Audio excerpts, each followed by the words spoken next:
Everything changed for me when I understood this philosophy. Learn to work harder on yourself than you do on your job. That's the simple philosophy that changed my life forever, starting age 25. If you work hard on your job, you can make a living, which is fine. If you work hard on yourself, you can make a fortune, which is super fine. I didn't mind working hard on my job, but things didn't seem to change that much. Then I started working hard on myself to qualify. So let me put it in a philosophical phrase now. This is worth the price of whatever it costs for you to be here today. Here it is. Success is something you attract. Success is not something you pursue. It's something you attract by becoming attractive. And the whole scope of this we call now personal development.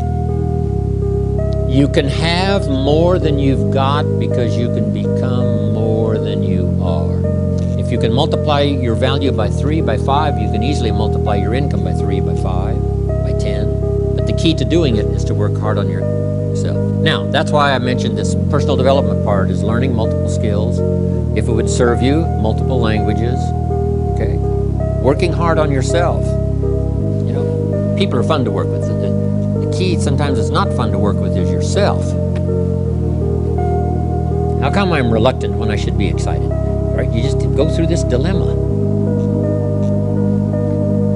The work we do is fairly easy. Mr. Schoaf, my first mentor, taught me, the world is mostly full of real nice people. In fact, he said there's only about 11 or 12 real nasty, miserable, horrible people in the whole world. Now, he said they move around a lot. So you're bound to find one once in a while. But if you found one, you say, hey, there's only 11 more like you, I can handle that. There's not 1,000. But here's the big challenge, working hard on yourself. Personality and temperament and mindset, talked about culture, all the stuff necessary to individually be responsible, be a growing, attractive, powerful, skillful, communicating human being. And the world belongs to you.